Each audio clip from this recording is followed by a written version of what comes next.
Hello creeps! Andy here, and today I have for you my January reading wrap-up. I know, we're a little bit behind. This month is going to be a bit of a catch-up, but yeah, let's just jump in. These are all the books that I read in January. So the very first book that I read this year was The Housemaid by Freida McFadden.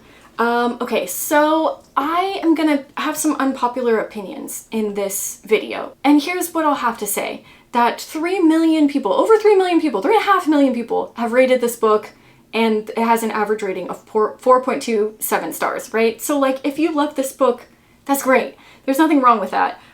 These are just my, opinions on it. And we can have different, that's the whole point of literature, right? So I'm just saying, even if a book wasn't for me, I'm not saying it's a bad book. Obviously, 3.5 million people, million people like this book. So, who am I? I'm just some lady on the internet talking about my opinions, Here's the thing. This book is about this housemaid that goes to work for this family, and she ends up finding out that her boss is a psycho. And her boss will tell her to do something and then change it and make her look crazy or like she's bad at her job. And the housemaid is like pretty blown away by how crazy this rich woman is in her household. It was okay. It was an okay book. I didn't love how it was written, okay? It's very reduced, very boiled down, very plainly written text. And here's the thing. How do you get 3.5 million people to read a book? That's how you do it, right? You make it like very easy, very catchy, you could sit down and read it in one sitting. I understand the reasoning behind it. And I'm not saying that she's a bad writer because I've read other books from her before. But this particular book is just like very simply and plain written. And then she did this and then she did that. And I just didn't love it, right? So I didn't connect with how it was written very well. I also hated every character in the story. Hated them. Hated the maid. Absolutely just despised her in the book. And I wish I could go into it in a little bit more depth, but I really can't without giving things away. What I will say is that I think that the movie actually fixed a lot of the issues that I had with the book. So I actually preferred the movie over the book way more. I liked the movie. And also, I'm not really one of those people that's like, that was an amazing performance from the actor. I don't analyze movies the same way that I analyze books. Like, definitely, my degree's in literature. Like, I don't really know much about film, right? But I will say that Amanda Seyfried in that movie, she brought that role to life. She fucking killed that movie. So I was just so blown away by her acting in that film. I just thought that she was fantastic in that. So anyway, yeah, like I said, a lot of the issues I think in the book kind of resolved themselves in the movie. They changed things around a bit. I didn't guess everything, right? So that's great, especially for a thriller book. That's good. And there were points where I was intrigued by the story and I wanted to keep reading. And there was never a time in the book where I was like, oh, I have to read this. I was entertained, right? So it's not like it's the worst book I've ever read or anything. But is it the best book in the world? Absolutely not. To me, personally. To you, it might be. And that's awesome. But yeah, I didn't really love this one. It was okay. It was fine. That's what I have to say about it. It was fine. Will I read the second and third one in the series? Probably not. Well, actually, when the other movies come out, I might read them to compare them to the movies. But yeah, it wasn't my favorite read. Next, I read Ice Cold by Tess Gerritsen. This is the Rizzoli and Isles series. This is number 8 in the series. In this one, Maura Isles, the medical examiner, goes away to some medical conference and she ends up missing with a group of other people. They end up getting stranded and find this abandoned community that used to hold a cult, but there's some weird things that have happened in the town, like they find blood and other evidence of weird, strange things. So they're not exactly sure what happened. So they're trying to figure out what happened, but also trying to find a way out because, like I said, they're kind of stranded. These books, I have told you before, and I've raved about Tess Gerritsen. I absolutely love her writing. But in the Rizzoli and Isles series, there's always some additional themes that wind around the story as well. And in the last book, I couldn't find that. I'm like, maybe I'm missing something. I'm not sure. I 100% was missing something because this book had that same thing again. So this one is definitely about isolation, about loneliness, and I guess kind of like finding your place in the world.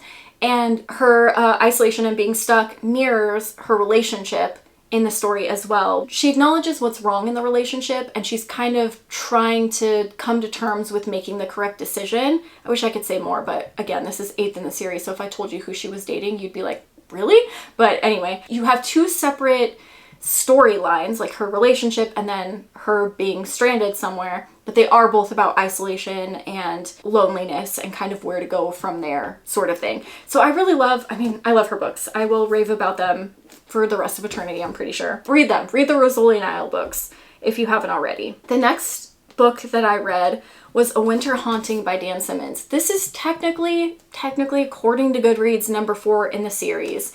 The season series. So you have Summer of Nights, the first one, where there's a group of young children. And then you have, I always get this one and Suffer the Children confused. Children of the Night? I think that's what the second one's called. The third one's called Something About Eden. And then this is the fourth, A Winter Haunting. Gotta be honest, you should probably read the first one, Summer of Night, before you read this one, because it relates to that one. But the second and third one, there's maybe a sentence throughout the entire book about those two books. I didn't even read the fourth one, but I did read I didn't read the third one, but I did read the second one.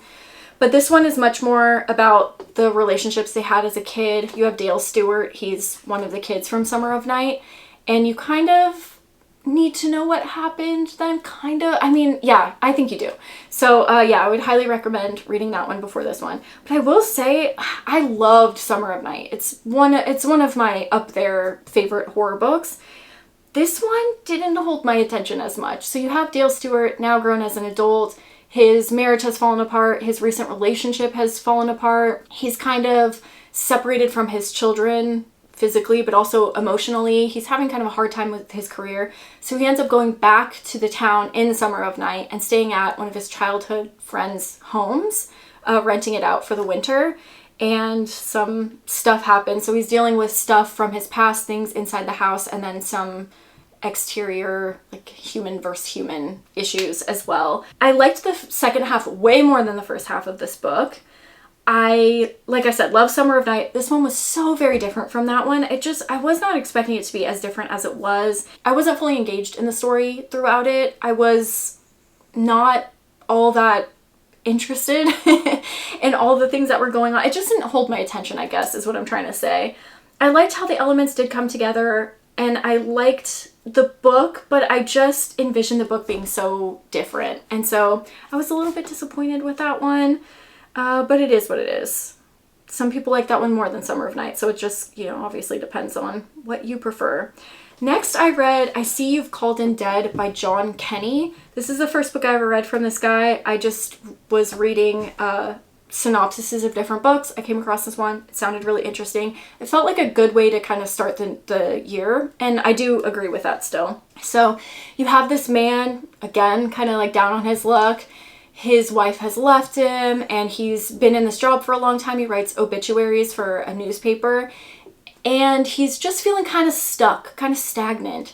And one night he gets drunk and he writes his own obituary and publishes it. And so the newspaper is obviously pretty unhappy with him. He comes to work and they're trying to fire him, but their system isn't allowing them to because now it's showing up that he's dead. So he's kind of in this weird limbo where he's killed himself off, so he can't get fired, but he doesn't have a job, and he's just kind of stuck in this really weird place. And you have a variety of different characters in the story as well. I really liked that you saw through a variety of different eyes in this book. You really did get a lot of different perspectives. I feel like sometimes, maybe you guys can understand what I'm saying with this, but I feel like sometimes in movies or in books, you kind of have characters that could inform the audience of how their life is, whether it's, they're different in some way. And this one, I really loved it. There's a character in a wheelchair, and you get to learn like the typical things, I guess, where if you see a character in a wheelchair, like navigating that, or how life was before and after the accident, how they went through some sort of depression. But I feel like you really got a lot of information on being in a wheelchair through this book. Like, you got to learn not only like the emotional strain of what life was like before and after, but also the physical strain, like how the body is always in pain from always being in the same position. You get to see how this character overcomes that in a lot of ways, but also just kind of like what life is like, what the life expectancy is for somebody who's paralyzed how they navigate the world, how they're always kind of viewed by other people who pass by them. There's a lot that I feel like this character added to the story that you got to learn from. And I think that that's like the important part of representation, the purpose of representation. You know, people can see themselves in that character. But I think a lot of that is like emotional connection. And so I was just blown away by that aspect of the story. I really liked it. I also thought that it was interesting that the story is from a male's perspective, which historically men aren't, you know, meant to show emotion. So it was really interesting having a male be in that role and see him have this close bond with a man in a way that like women typically have close relationships in books. So I really liked that part of the story, and just kind of like seeing how little acts of kindness mean so much to different people. And like I said, you get to see through a variety of people. You have a neighbor who's, you know, well off. He's a little boy, but his parents are always gone, and you kind of get to see the effects of that on him. And then you have this guy in a wheelchair, and you get to see the effects of his life on him. And then you have this other guy who's just kind of feels lost in life, and you see how that affects him. So it's just kind of like we're all going through shit. But at the end of the story, I think it's kind of hopeful, and it did make me cry, I'm not gonna lie. So it's not just a happy story by any means. But I do think it's just about like learning and growing and moving on. And I think it was a really great way to start the year by reading that bad boy. So really like this one. I was blown away by it, and I will definitely read more of his books in the future.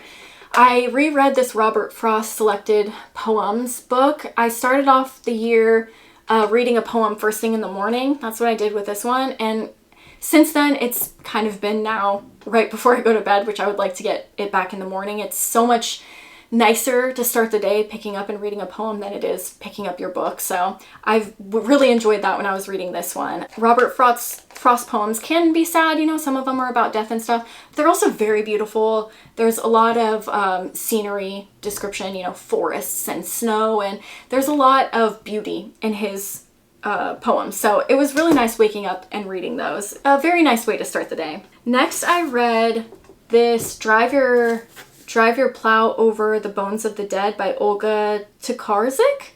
And this one, I gotta be so honest with you, I just was thinking it was going to be something completely different. I didn't even take notes on this one. I was just really thrown off by this. This is going to be one that I'm going to have to do a reread now that I know what it's about, and then I can like look for meaning and things like that. But sometimes books just throw me off, and I feel like a few of the books this year have really done that.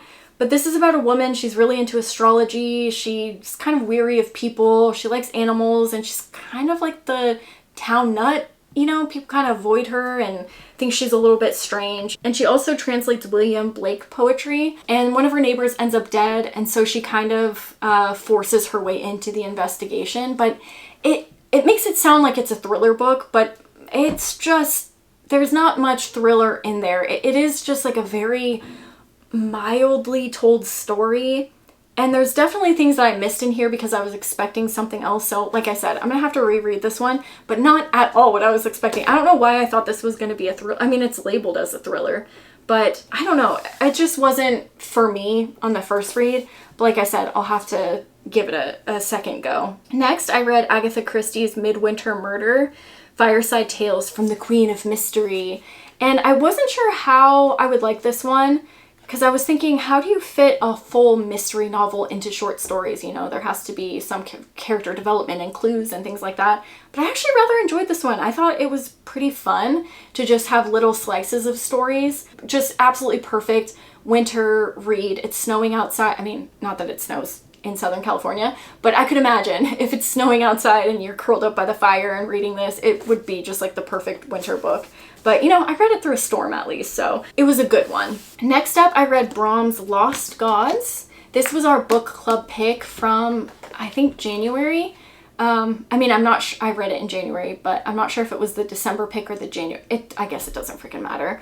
This one is about a man, and he and his pregnant wife kind of run off away from her father, and he doesn't really have anywhere to go, no money, etc. But he does have a grandmother that lives kind of in the middle of nowhere that his family has tried to keep him from his whole life. So he ends up bringing his pregnant wife there. He ends up being murdered and is told that he must go to purgatory and do these certain things to be able to save his pregnant wife, who is still alive. So he goes through this whole journey in purgatory, and it's pretty harrowing. I mean, it'll give you an existential crisis for sure. Like there's people that are just stuck there for eternity, stuck in the bottom of a river. There's people who are beaten and hung and all sorts of just like horrible, awful things. There are monsters and things, and so sometimes it does feel a little bit more fantasy.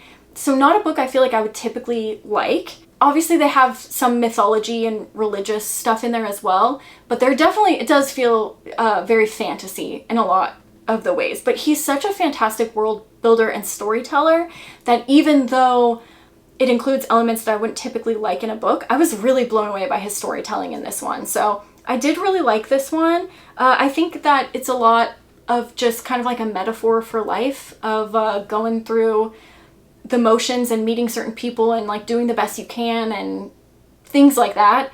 So yeah, there are a lot of things I really liked about this book. It's pretty horrific to read at times, and it does, like I said, leave you with a bit of an existential crisis if you think too much into it. But it was a really interesting read, and I'm excited to read more of his work. Next, I read A Box Full of Darkness. This is by Simone St. James, and I really do like some of her books. I like the books where they're more based in reality and then you have a little hint of supernatural in the background.